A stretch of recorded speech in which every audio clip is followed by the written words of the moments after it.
Olá, bem-vinda e bem-vindo ao RH Top Sync. Eu sou Marco Fabossi, estou aqui representando a Crescimento.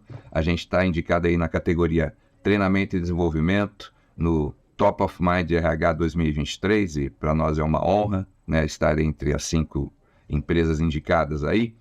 E estou aqui para a gente conversar de um tema muito importante, que eu creio que para você também é, para nós sempre é, que é a liderança do futuro, né? O líder do futuro ou a líder do futuro, né? E óbvio, a gente tem pouco tempo para conversar sobre isso, mas quero trazer aqui um pouco daquilo que a gente acredita, né, que seja a base dessa liderança do futuro, e espero que a gente possa ter uma conversa muito produtiva aqui nesse período aí, nesse tempo. Bom, só lembrando, né, na Crescimento a gente tem uma missão ambiciosa, né, e parte dessa missão é de transformar o mundo, transformando pessoas. Nós acreditamos que antes de ser um bom líder, é preciso ser um bom ser humano. E é por isso que a gente vai ter essa conversa aqui agora, certamente esbarrando nessa transformação do mundo através da transformação de pessoas. Bom, uma coisa que a gente precisa considerar, talvez a gente precise até se lembrar disso, porque muitas vezes até por essa pressão do dia a dia, a gente se esquece de que a alta performance não tem a ver apenas com resultados. Óbvio, é preciso que hajam bons resultados para que a alta performance se estabeleça. Mas para a gente falar da liderança do futuro, dentro desse contexto que a gente vive hoje, a gente precisa também trazer para o cenário, mais do que nunca, nesse momento que a gente está vivendo, e certamente nos momentos que a gente vai passar a viver daqui para frente, né, a gente tem que se preocupar também com o contexto, com o ambiente, com o clima. E aqui é muito importante porque se a gente tiver um clima ruim, com resultados ruins, a gente certamente vai estar à beira da extinção enquanto organização. Agora, o que infelizmente ainda a gente percebe em algumas organizações, em algumas equipes, talvez nem em toda organização, mas em algumas equipes dentro de algumas organizações, é que existem bons resultados, mas num clima ruim. E isso leva as pessoas a um estado de trincheira, né? Um estado de defesa, um estado de proteção, pessoas tentando cuidar do seu, tentando sobreviver, tentando se defender, e obviamente isso aumenta demais aí a possibilidade da gente ter problemas de saúde mental, como a gente tem tido bastante nos últimos tempos e tem se acentuado cada vez mais. Isso aumenta a insatisfação, a infelicidade e certamente diminui a capacidade e a produtividade das pessoas. Bom, também o outro lado não funciona muito bem, né? Quer dizer, que eu tenho um clima muito bom num resultado não tão bom assim. Aí a gente também sabe que isso não funciona por muito tempo. O que a gente tem que se conscientizar mais do que tudo, como organizações e como lideranças, é que a gente precisa combinar essas duas coisas. Se a gente quiser alta performance, a gente precisa de um bom clima, de um bom lugar, de um lugar onde as pessoas se sintam incluídas, pertencentes e demonstrem aí a sua capacidade, possam ser quem elas realmente são e se engajar e entregar o seu melhor, né? A gente só vai ter o melhor das pessoas quando a gente estiver num lugar onde elas realmente se sintam pertencentes a esse lugar. Bom, e aí certamente o resultado vai vir com mais naturalidade. Muito bom, então só esclarecer esse primeiro ponto aqui, porque tudo que a gente vai conversar considera esse ponto, né? Excelentes resultados com um clima muito bom também. Se a gente não combinar essas duas coisas, certamente a coisa não vai funcionar como poderia. Muito bom, vamos lá. Por isso, a gente precisa ter essa consciência, né, de que quanto mais rápido, digital, tecnológico, exponencial, ágil, agora com a inteligência artificial aí bombando, né, no nosso dia a dia, cada dia parece uma aplicação diferente. Quanto mais o mundo se torna, mais humanizada, mais empática, mais inclusiva e mais ressonante precisa ser a nossa liderança. E aí essa expressão ressonante talvez não seja algo que esteja presente aí no vocabulário de todo mundo, ou da maioria das organizações, mas essa é uma expressão da neurociência que permite entender o impacto de uma liderança que é ressonante, né, que é uma liderança humanizada, empática, inclusiva, de uma liderança dissonante, que obviamente é o oposto dela, né, que produz estados emocionais ou positivos a ressonante ou negativos a dissonante. Então, se a gente olhar para a liderança dissonante, eu não vou ficar muito tempo aqui, mas só mostrar um pouquinho do que é essa liderança, a gente vai ver que é uma liderança que não se conecta com as pessoas, uma liderança que mantém distância, uma liderança que promove o medo como estratégia, uma liderança tóxica. E quando a gente fala de liderança tóxica aqui, a gente não está falando de metaforicamente, a gente está falando, cara, são líderes que produzem toxina nas pessoas, que produzem cortisol em excesso. Isso leva as pessoas a estados emocionais muito negativos, levando, né, no fim da linha, essas pessoas, se isso perdurar por algum tempo, né, a situações de saúde mental muito indesejadas, né, no mundo corporativo e na vida das pessoas também. Bom, líderes que usam mais algemas de ouro, né? Então aqueles motivadores extrínsecos como curso, como um aumento de salário, como uma possibilidade de promoção, que isso tudo é bom, mas não é suficiente, né?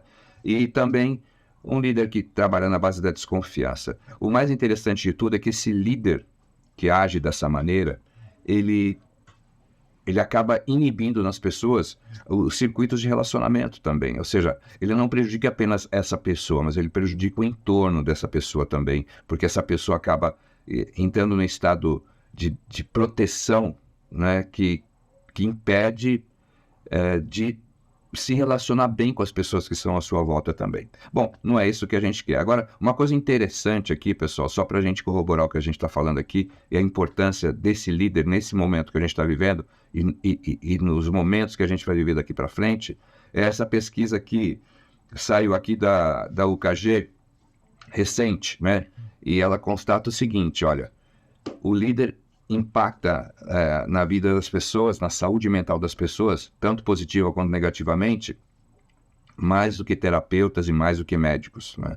E a gente sabe disso, a gente passa a maior parte do tempo, né, acordado no trabalho, né, as pessoas que estão aí no mundo corporativo, e o impacto da liderança na vida dessas pessoas é muito grande. Então, é só para a gente ter um pouco dessa noção, né, de como o líder impacta na vida das pessoas e como esse líder, tanto dissonante para o lado negativo, quanto o ressonante para o lado positivo, impactam na vida das pessoas. Então, aqui o líder ressonante, obviamente, é o oposto do líder dissonante, é o líder que produz estados emocionais positivos nas pessoas, né? É um líder que se conecta com as pessoas, é um líder que tem consciência de que estar perto é geografia, estar próximo é escolha, né? Hoje, nesse mundo híbrido, muitas vezes eu não estou perto das pessoas, mas isso não impede de eu estar próximo dessas pessoas. E é o que a liderança ressonante traz para a gente. Um líder empático, né? Um líder ou uma líder que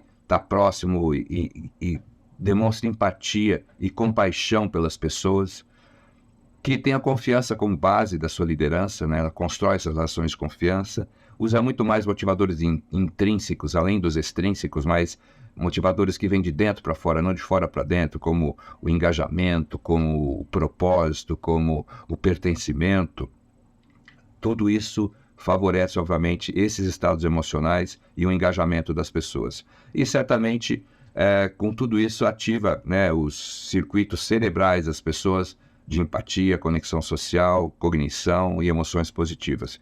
A neurociência traz vários ensaios em relação ao que eu estou dizendo aqui para vocês, é que o nosso tempo é curto, mas basta você lembrar de um líder que foi dissonante na sua vida para você perceber os sentimentos que vêm para você, e um líder que foi ou é ressonante na sua vida para você perceber a diferença dos sentimentos e emoções que vêm para você quando você pensa nessas pessoas. É exatamente isso que acontece no dia a dia, quando um ou outro, né, atuam de uma maneira ou outra na vida das pessoas e impactam dessa maneira. Mas agora imagina, né, quando isso é o tempo todo, né? Tanto para o lado negativo quanto para o lado positivo, né? O resultado é, obviamente, muito diferente e por isso que a gente vai falar do que é necessário, pelo menos como base. Obviamente, é mais do que o que eu vou falar aqui para vocês, mas como base, o que a gente precisa trazer para o nosso dia a dia na liderança ressonante, para esse líder do futuro que nós queremos para o mundo, né? Para que a gente possa construir um lugar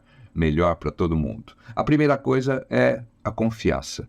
Gente, talvez a gente não dê a devida importância a esse ponto, mas porque é uma coisa tão natural para a gente, mas é uma coisa que a gente precisa olhar com mais cuidado, porque confiança não é apenas uma emoção, um sentimento. Confiança é uma competência também.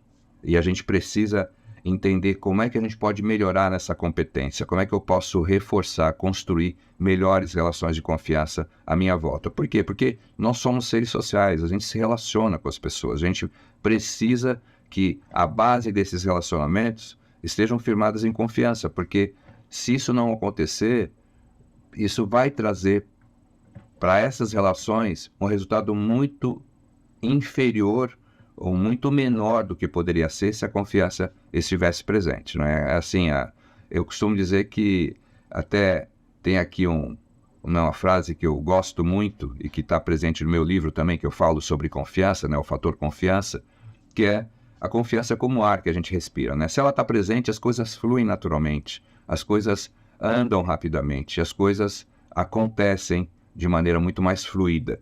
Agora, quando ela não está presente, a gente sofre. Assim como a gente sofre quando o ar não está presente, né? Aqui agora a gente está respirando naturalmente, nem percebe que está respirando, porque isso é natural para a gente, isso já faz parte da nossa vida. Agora, se faltar ar, a gente vai sofrer. Assim, quando falta a confiança, a gente sofre, as pessoas sofrem, o resultado sofre e o mundo sofre. Então, primeira coisa, nós precisamos construir um lugar onde nós tenhamos líderes e a nossa liderança seja uma liderança, primeiro, confiante. Por que confiante? Porque a gente só consegue dar daquilo que tem. Para eu oferecer confiança para as pessoas, eu preciso primeiro ter essa confiança do lado de dentro. Então, eu preciso de líderes que sejam autoconfiantes, que sejam confiantes. Eu preciso de líderes, ou preciso ser um líder ou uma líder que também seja confiável. Preciso ser alguém que transmite credibilidade, que seja honesto, íntegro, transparente, ético e ética. E você fala, bom, mas isso é muito natural e é muito conectado com os valores das organizações, então é muito simples trazer isso para o nosso dia a dia. Um líder confiável, uma líder confiável. Sim e não, porque muitas vezes a gente acaba tropeçando em coisas que a gente não consegue nem perceber, né? Por exemplo, vou dar um exemplo bem simples para vocês, né? No dia a dia corporativo, por exemplo, pessoas ou líderes que falam de pessoas ao invés de falar com pessoas. Isso é muito natural a gente ver no mundo corporativo, contudo, isso não é honesto, isso não é íntegro, isso não é transparente, mas continua acontecendo. Líderes que deixam para dar feedback na avaliação de desempenho ou nas conversas mais formais de avaliação, quando poderiam dar o feedback no dia seguinte. Depois de 3 meses, depois de 6 meses, elas falam para as pessoas algo que poderia falar no momento atual, que para a pessoa melhorar e chegar lá melhor do que ela chegou. E não falam. Isso não é honesto, isso não é transparente, isso não é íntegro e talvez não seja ético. Então, são coisas simples que a gente percebe que acontece no dia a dia e que a gente já se acostumou com isso, e isso fere, né, essa credibilidade da liderança. Então a gente precisa de líderes que sejam confiantes, como eu falei, confiáveis, como eu acabei de falar, e líderes que confiem nas pessoas, líderes que empoderem as pessoas, líderes que acreditem que as pessoas podem ir além do que elas estão oferecendo, mostrando hoje. Líderes que deixem de olhar foto e comecem a olhar o filme, a evolução das pessoas. E mais do que isso, trabalhem para que essas pessoas evoluam, né, no seu dia a dia, como seres humanos e também como profissionais. Bom, e além da confiança, né, como base dessa liderança do futuro, a gente também precisa trazer para o cenário algo que hoje tem se falado muito sobre isso, talvez se falado até sem muita propriedade, mas é importante se aprofundar nesse tema um pouco mais, é que é a segurança psicológica. Que aumenta esse senso de pertencimento, de engajamento e de interdependência, que são características e competências fundamentais para que a gente possa, juntos, construir o melhor resultado. Então, e segurança psicológica é um tema muito mais focado em equipes do que somente na liderança. Óbvio, o líder tem um papel fundamental nessa construção, mas o líder sozinho não consegue fazer a coisa acontecer. Ele precisa que as pessoas comprem essa ideia, se conectem com essa filosofia, vamos dizer assim, para que as coisas aconteçam. E aí, eu queria só trazer um pouquinho do motivo disso ser tão importante, né? A gente já falou, o tema liderança ressonante, né? Falar do líder futuro, do líder ressonante, já é algo relacionado diretamente à neurociência. E a neurociência também traz um contexto para a gente muito interessante com relação à hierarquia cerebral e do porquê que a segurança psicológica é tão importante. Porque nós temos uma hierarquia que, primeiro, nos leva a buscar a sobrevivência, uma hierarquia cerebral. Depois disso, a gente, uma vez que a gente resolve, né, a sobrevivência, não preciso lutar pela sobrevivência, então o próximo passo do nosso cérebro é assim: agora eu preciso pertencer a esse lugar, eu preciso me sentir parte desse lugar. Só quando eu resolvo essas duas coisas é que o meu cérebro me libera para buscar a minha máxima capacidade cognitiva ou o meu máximo potencial. E isso é muito importante. Por quê? Porque enquanto as pessoas estão presas nesse círculo aqui embaixo, elas raramente vão oferecer o seu melhor.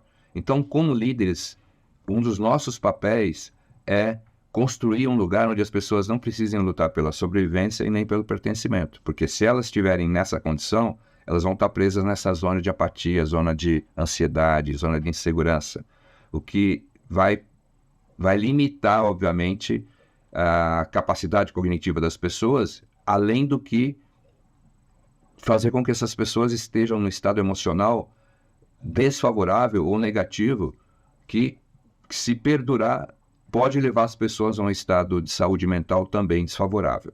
Agora, o que a gente precisa, então, é resolver isso, construir um lugar onde as pessoas não precisem lutar pela sobrevivência e nem pelo pertencimento, para que elas possam estar constantemente nessa zona de aprendizagem, né, de desenvolvimento. E aí entra, então, a segurança psicológica, que tem como base fundamental e, assim, como uma premissa máxima, o respeito ao ser humano, né? E traz outras 3 premissas junto com esse respeito ao ser humano. A primeira é que tem gente atrás do crachá, que muitas vezes a gente se esquece. A segunda é que a gente precisa de gente para ser gente. E a terceira é que ninguém muda ninguém, mas ninguém muda sozinho. Todos nós, né, precisamos de ajuda para mudar e nenhum de nós tem a capacidade de mudar alguém.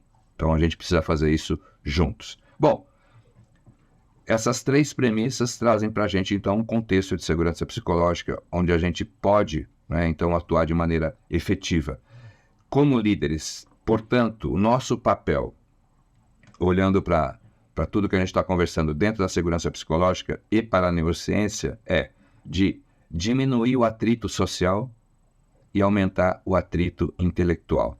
Ou seja, de permitir que nós construamos relações de confiança num lugar onde exista a possibilidade de colocarmos as nossas ideias, de expormos as nossas inquietações e com bons conflitos, conflitos produtivos, ou seja, aumentar esse atrito intelectual, mas num contexto onde haja um baixo atrito social, né, onde as pessoas se relacionam com respeito, com confiança e com interdependência. Bom, quando tem segurança psicológica, a gente tem tudo isso aqui, né, gente? Eu não vou entrar em cada um dos pontos aqui, em função do nosso tempo, mas é um lugar onde as pessoas se sentem incluídas e pertencentes, onde as pessoas podem aprender com seus erros, elas não precisam varrer os erros para debaixo do tapete. É um lugar onde as pessoas podem assumir riscos, principalmente riscos interpessoais, seja de dar uma ideia, de pedir ajuda, de dizer não sei, de cometer um erro e falar sobre ele. onde as pessoas cooperam, onde elas expressam as suas opiniões, onde elas são ou se tornam mais adaptáveis e também abertas a mudanças, já que ao mudar elas podem experimentar e ao experimentar, se acontecer um erro, elas vão aprender com isso e não vão ser punidas socialmente por isso, e onde as pessoas tendem a se tornar mais criativas e inovadoras também, e obviamente passam a desafiar mais o status quo. Agora, é muito importante entender, para a gente ir finalizando aqui a nossa conversa, como é que essa segurança psicológica acontece. Ela não acontece de uma vez só e não acontece, assim, no mesmo momento para todo mundo, né? Então, a gente tem que entender, porque cada pessoa da nossa equipe pode estar num estágio diferente e a gente precisa entender, enquanto líderes, como fazer isso acontecer. Então, quando não tem segurança psicológica, é aquilo que a gente já conversou, né? É medo, apatia, ansiedade e insegurança. Onde começa a segurança psicológica? Começa no pertencimento. Por isso que, né, nós vivemos a hierarquia cerebral, né, a importância do pertencimento ali, depois da sobrevivência. Então, por isso que o primeiro pilar, né, aqui é o primeiro estágio, né, a primeira segurança que as pessoas buscam é a segurança para pertencer, depois que a sobrevivência já está resolvida. Agora, então o primeiro pilar, qual é o primeiro pilar? Pilar da inclusão. E aqui, óbvio, a gente já tem trabalhado muito com essa questão da diversidade e inclusão nas organizações, e isso é maravilhoso, a gente tem que continuar fazendo isso, mas a gente tem que ter atenção também de que a gente já sabe, né? A diversidade é um programa e a inclusão é uma atitude. Então a gente precisa ter consciência de que não adianta chamar as pessoas para o baile, né, como os especialistas dizem, convidar para o baile se a gente não tirar para dançar. A gente precisa ter clareza do quanto nós, como líderes e como equipe, estamos realmente incluindo essas pessoas. E aqui eu já não estou falando só também dos grandes grupos, né, relacionados à diversidade, mas muitas vezes em coisas que a gente não percebe, né? A gente não tropeça em montanhas, a gente tropeça em coisas que a gente não consegue enxergar. Muitas vezes a gente está excluindo pessoas, não porque elas sejam de uma outra etnia, de um outro, né, de uma outra geração, ou de uma outra, assim, de outro grupo, grande grupo, né? A gente, às vezes, está excluindo as pessoas porque elas pensam diferente da gente, independente de onde elas vêm, independente do grupo que elas fazem parte, e sem perceber, né? Então, a exclusão vem muitas vezes porque as pessoas não concordam comigo, as pessoas não corroboram com as minhas ideias, não se alinham com as minhas ideias, as pessoas me questionam, então eu acabo afastando. Só você pensa nas pessoas que você está mais próximo na sua equipe, se elas são diferentes ou parecidas com você, do seu jeito de pensar. Vê como é que está aí. É fácil fazer esse olhar. E lembrando que as pessoas não são incluídas por mérito, por merecimento. As pessoas são incluídas porque são pessoas. Então, esse é o primeiro pilar. Uma vez que as pessoas têm segurança para pertencer, elas passam a ter segurança para aprender.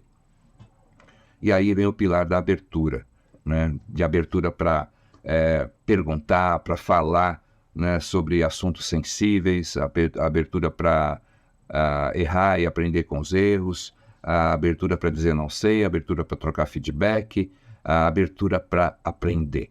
Esse é o segundo pilar, né? Porque uma vez que eu pertenço, agora eu aprendo, e uma vez que eu pertenço e aprendo, eu tenho mais segurança agora para contribuir.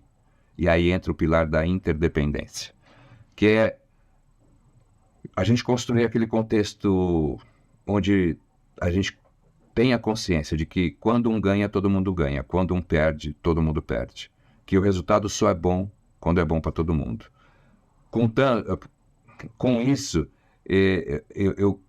eu posso pedir ajuda, eu posso oferecer ajuda. Eu não preciso simplesmente me fechar no meu quadrado como área ou como atividade. Não, independente se é minha atividade ou não, mas se eu puder ajudar a pessoa que está do meu lado, inclusive dando feedback, inclusive ajudando ela a perceber coisas que talvez eu esteja percebendo nesse momento, ou inclusive reconhecendo algo que ela está fazendo muito bem, cara, eu contribuo, eu ajudo, eu peço ajuda, eu busco o melhor resultado coletivo. Eu construo aqui um capital coletivo. Eu construo aqui uma inteligência coletiva, onde não existe só mais o meu conhecimento e o seu conhecimento. Agora existe o nosso conhecimento, porque a gente vai colocando tudo isso no mesmo lugar, numa nuvem de conhecimento, onde eu tenho acesso ao seu e você tem acesso ao meu. E a gente então cresce juntos, a gente evolui juntos, como seres humanos e como área e como organização e como resultado também. E uma vez que eu tenho segurança para pertencer, aprender e contribuir, então eu passo a ter segurança para transformar, né? E essa transformação vem através da autonomia, né? Quantas pessoas são empoderadas, então, para desafiar o status quo, para trazer novas ideias, para trazer novas possibilidades, para conduzir o nosso trabalho, o nosso produto, o nosso serviço, a nossa equipe para um olhar mais assertivo e mais profundo para inovação e para criatividade.